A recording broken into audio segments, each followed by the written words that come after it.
दिलवा तोरे प्यार में खो गल हो सजना। रात भर तोहरे सपना में रो गल हो सजना।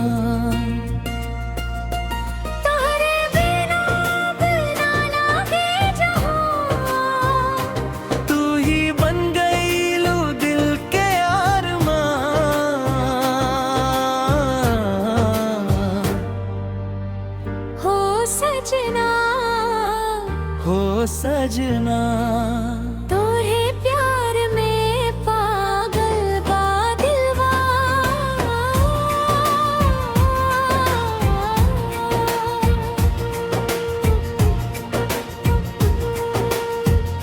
पहली नजरिया में जादू चला गल।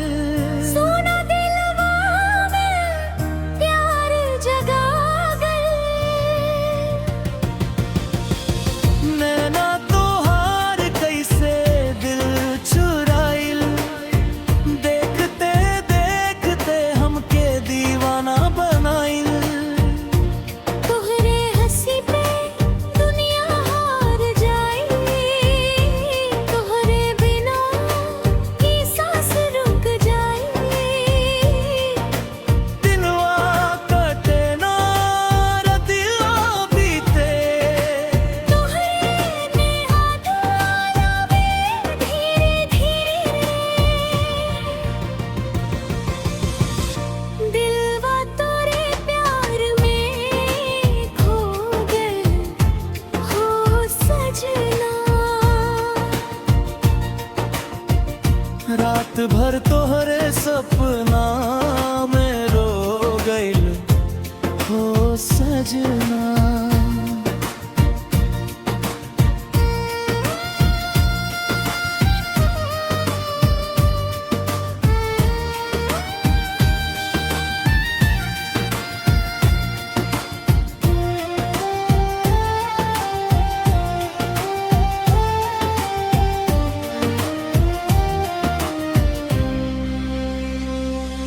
बरसात के मौसम सुहाना लागे।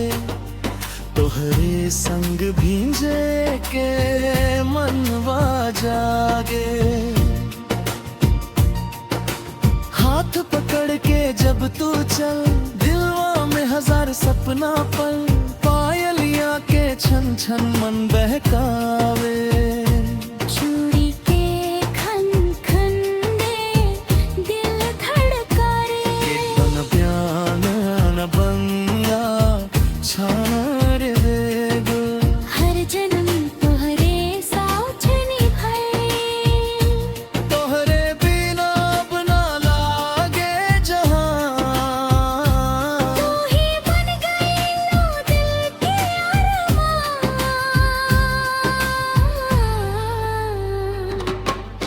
गाँव के गलियन में घूमी संगवा।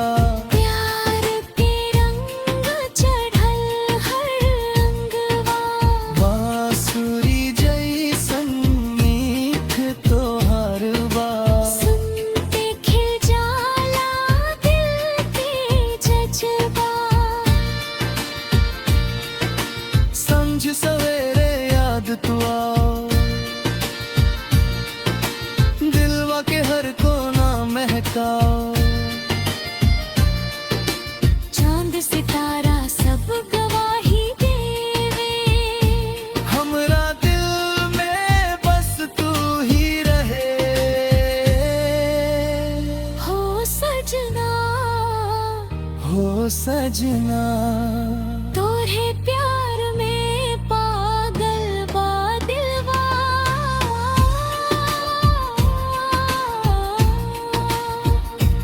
हो सजनवा सुन ल पुकार।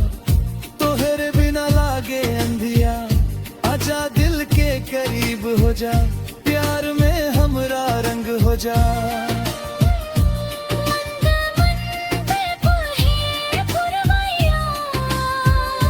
याद दिलावे तोहार बतिया।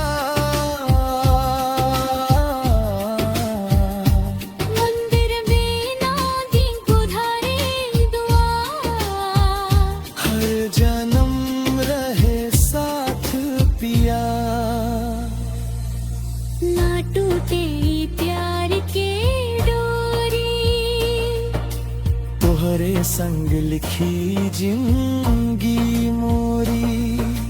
दिलवा हर पल नाम पुकारे, तोहरे बिना ना दिन गुजार।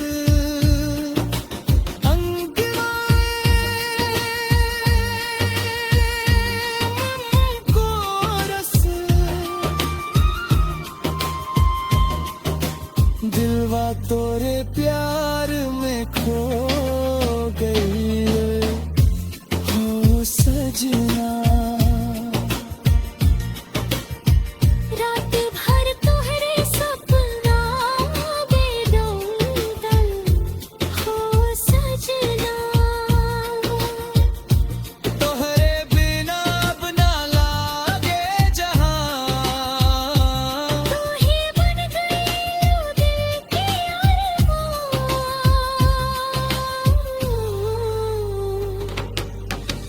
हो सजना, हो सजना।